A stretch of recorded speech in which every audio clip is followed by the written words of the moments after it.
Welcome to this episode of the Dubb Action Online Summit event.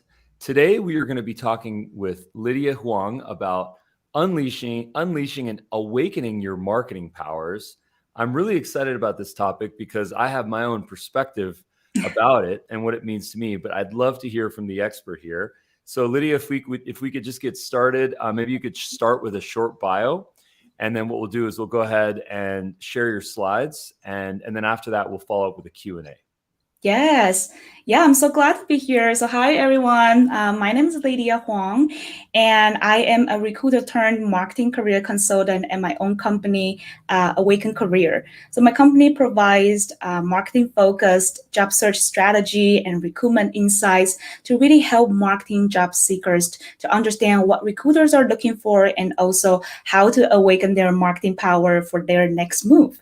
So I have recruiting experience at Amazon, Redfin, and Pokemon. So while I work at Pokemon, I had the opportunity to support our marketing department. I work with various marketing leaders to fill the marketing roles ranging from coordinator to director level. And I personally also have the passion in recruitment and also marketing just because I also study global marketing at University of Washington, but I never had a chance to get into marketing industry. So when I got a chance to support our marketing department at Pokemon, I just feel like that's kind of the dream come true. And I just feel like, right now I've learned about the recruitment expertise, and then I also have my job search experience. I feel like right now it's a time that I can share all those nuggets with people who needs help. Beautiful. So I'll go ahead and present your slides and we can just get started here. Yes.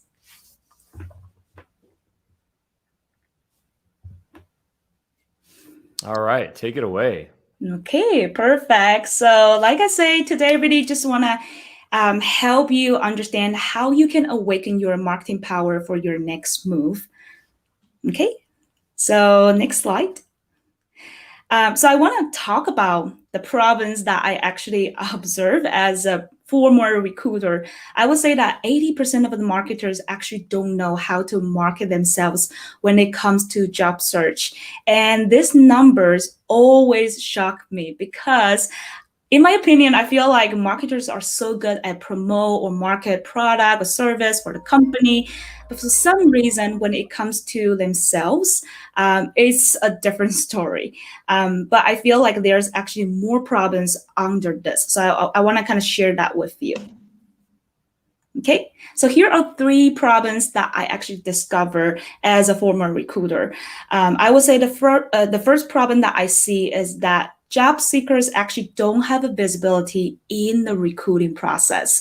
So if you're in marketing, you know that you need to know what your target audience want, so you can actually create a compelling message, convince that they to buy your product or service, right? But in this case, if you don't understand your target audience, like recruiters and hiring managers, then how are you going to craft a compelling message to tell them that you are the right candidate for the roles? So that's the first problem that I discovered.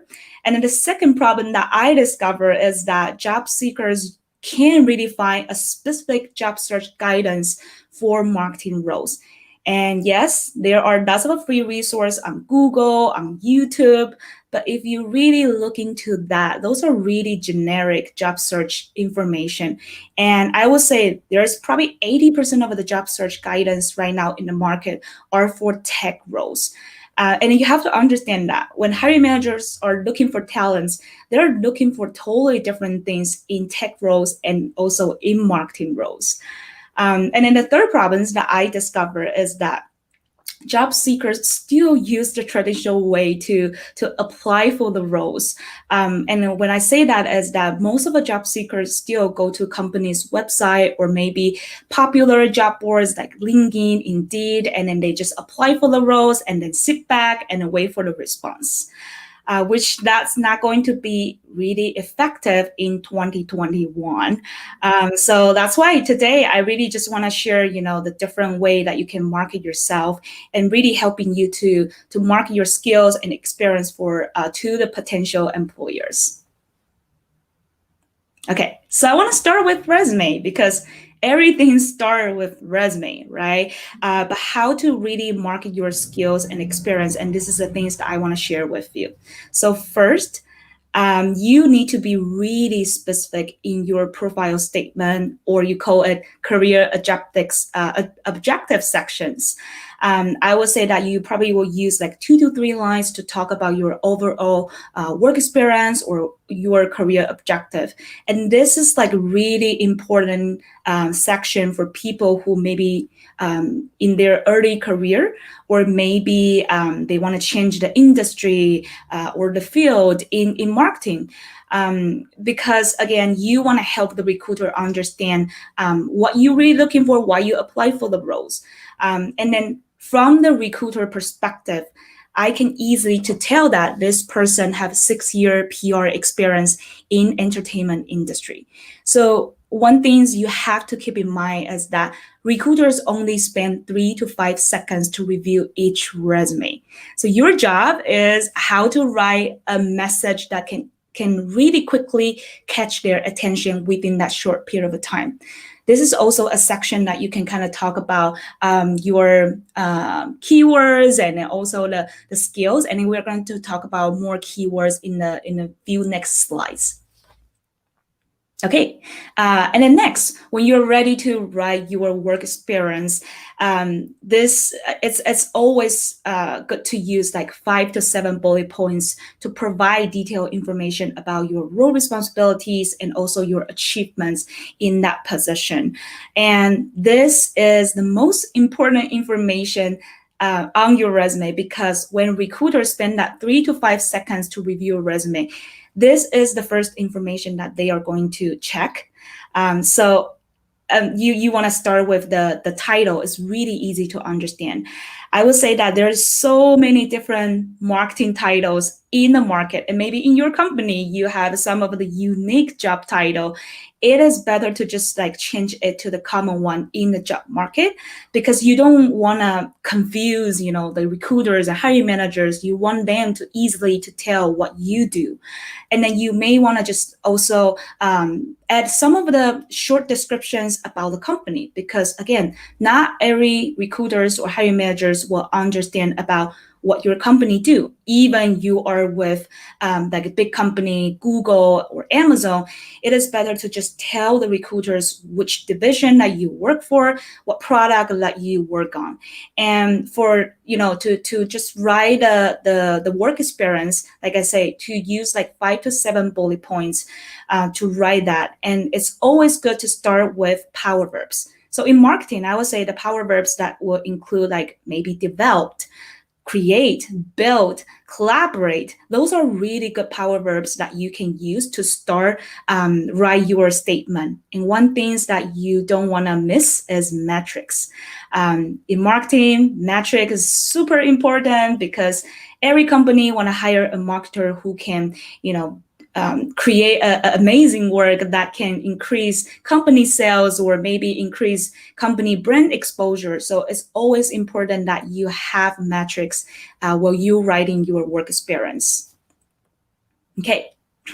And then next, we talk about keywords. And keywords, having the right keywords on your resume will definitely increase your chances to be found in applicant tracking system. And I will give you one example. Amazon is a huge company, and then they receive like millions of resumes every single year. So think about how recruiters are going to find your resume. Most of the time they use keywords, right? But there's one thing that you should always keep in mind, that don't try to have like stuff like keywords on your resume, because that's not going to get you anywhere. You have to make sure that you have the right keywords, and that keywords can match to your message on the resume.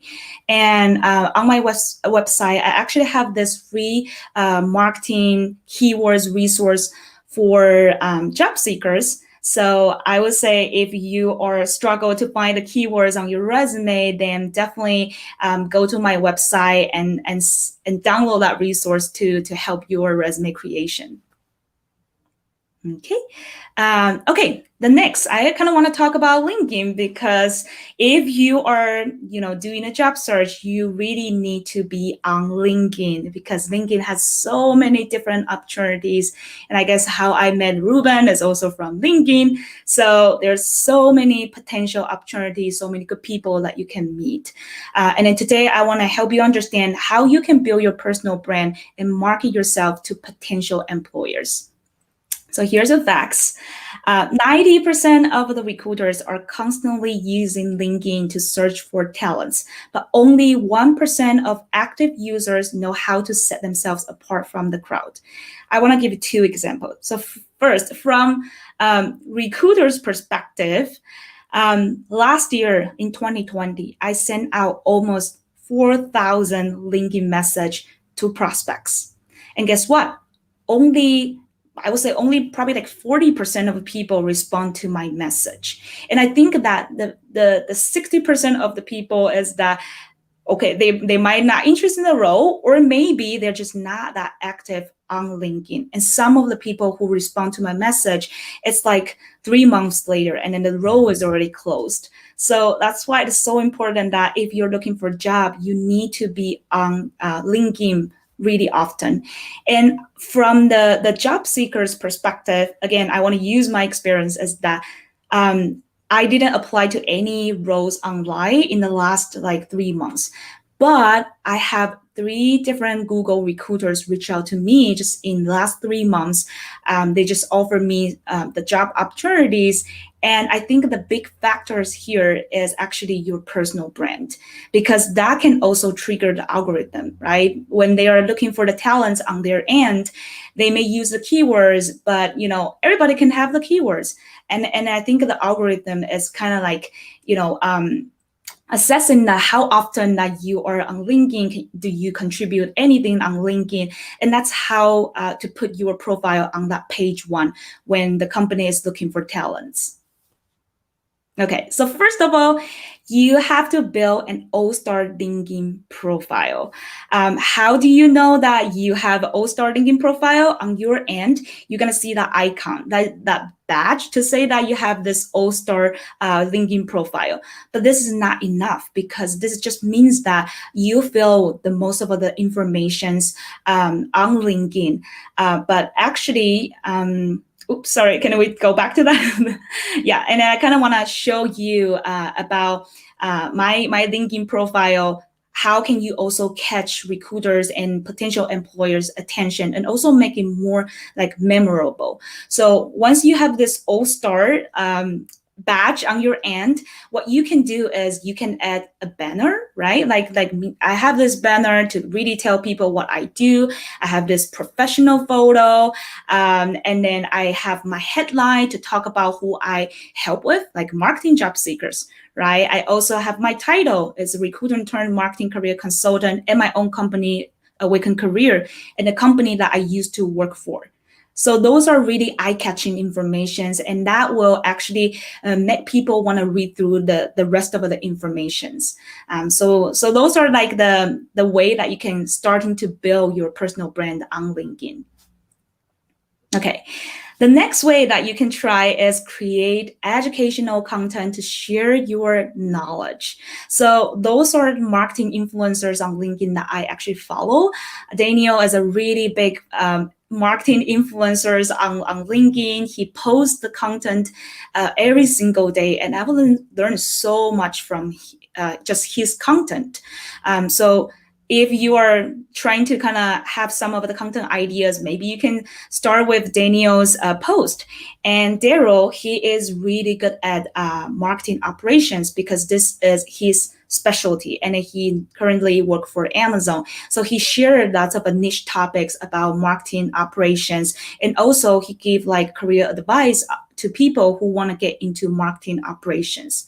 And Erin is known for content marketing. How I know that? Because you can see that from the headline that she almost posts like 100 tips to help people understand about content marketing, and really, contribute those like tips to help the community understand how they can polish content marketing skills.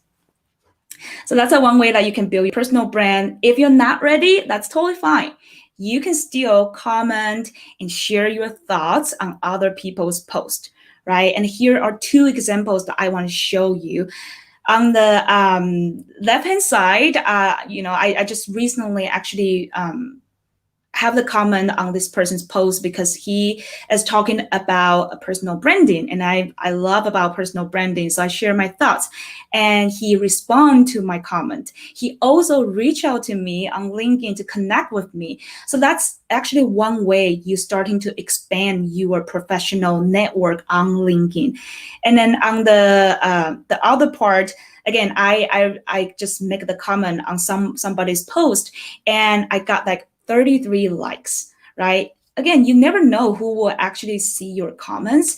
And when you just like share your thoughts with others, that is a good way to kind of do the brand exposure, and also helping people understand that you have this valuable content that you want to share with the community. Okay. And this is the things that you don't want to miss if you are super active on LinkedIn or you are searching for the jobs. Connect with professionals on LinkedIn and really invite them to have a real talk, because LinkedIn provides opportunities for you that you can connect with people outside of your circle, outside of your organizations. And for now, we're living in this era that we can't even go to a physical event, right? So LinkedIn has become a platform that hosts this virtual networking event. And the way that I can connect with people is really just, hit that connect button and then send a personal note. I think this is a really important part, and lots of people actually didn't bother to write a personal note, and I feel like they're missing a chance to connect with good people. Well, I was a recruiter. I have a lot of people reach out to me, want to connect with me, but I would say probably only 20% of the people actually write a personal note to me. Why having a personal note is so important? Because later on, when you follow up with them, they can see the personal note that you have when you connect with them. Like just this one, I told this person I want to connect with her because I found her profile on some of the posts, and I would like to kind of learn from her. And that's just like a really simple note that will also increase your chance to let people to willing to accept your connection invitation. Okay, sorry for the ambulance. And then the last part is really interview. When you have a chance to talk to potential employers, how are you going to impress them? You use your story, right? And so STAR interview method is a really, really good way that you can share your story and organize your story under the pressures. So I want to share with you, in case that you don't know what STAR interview method. So let's go to the next slide. So S means situation. You start with a relevant situation that you encounter in your current or previous work, and T means task. You mention your main responsibility in that position, and A means action. You talk about what real action that you took to solve the problem and how you went above and beyond. And this is like the tips that I want to give all the job seekers. Always prepare the examples or stories that you went above and beyond, because that's how you can impress them. And then the result, how you turn that negative situations into a good result, right? That's what people always want to hear. And the goal of using this STAR interview method is really, you want to help the interviewer envision that you are the right person, that you can do the work. So that's a goal that you should always keep in mind. And I want to give you one example. It's a next slide. Okay, so let's say that you are interviewing for a social media role, and an interviewer asks, how would you deal with a negative comment? And then so for you, you start with a situation that you encountered in the past, right? So you say, oh, in my previous role, I noticed a negative comment on a company's product, a social post. And then what's a task that you should do? And you say that I was a social media person for the company, and my responsibility is to managing community engagement and also ensuring customers' satisfactions. So what's an action? You say that, so as a social media person, when I see that negative comment, I reach out to this account. I send this person a private message. I ask if we can get on the call, and then we actually did. So I hear her out and then understand her frustration, and I actually provide a better solutions to solve her problems. And he was super happy about that. I reached out and solved her problems, and so I actually secure a loyal customer for the company. So what's a real result? So it turns out this client has a huge LinkedIn followers, and she shared this experience with her audience and shared about our customer service and the company with her audience. And that results actually help to increase our product sales by 30%. That's how you should use STAR interview method. So next time, when you have a chance to talk to your potential employers in the interview or maybe informational interview, always try to give them some of the example and story to their interview questions. Okay, and that's for my presentation. And thank you so much, Lydia. I wanted to just share your website address, awakencareer.com. I encourage folks to connect with you on Instagram at Awaken Career, and also, of course, on LinkedIn. You can find Lydia Huang, Awaken Career. So make sure that you put that full search in. Here it is on my screen. I actually just have a question for you. When it comes to standing out from the crowd on LinkedIn and actually posting. So we were talking about social branding. And my question for you is, how can we do a better job to experiment with the types of posts that we're doing? Whether we're doing survey posts or video posts or image or text only, how can we do a good job to understand which types of posts our audience might want to receive from us, and then how to iterate and to continue to improve the content and then also the engagement? Yes, I love that questions. I would say, first of all, you have to understand what the platform is looking for, right? What LinkedIn is looking for is totally different than Instagram. And for now, I'm trying to grow my Instagram account, and I noticed the difference. I'm being like super active on LinkedIn, so I kind of understand what content or what type of content that the LinkedIn platform love. And now I'm kind of learning about Instagram. So I will kind of share what I found. I feel like LinkedIn is really promoting text, story, right? And also image. That is inspiring image, I would say that, and it's really focused on career, right? So I feel like also how you present your story, your content is also going to be different. So on LinkedIn, I may use more professional way to talk about my thoughts, but on Instagram, I may use more friendly way, because Instagram is more like they want people to kind of as their friend, but on LinkedIn is more like you should be expert, you should be thought leader. So that's why it's totally different. And then on Instagram, what they're looking for, I think is more about the video, right? Now, I think recently the CEO just said that Instagram is not only a photo sharing app anymore. So now they're really promoting reel. So I think the first things that you have to understand is what each platform is really looking for.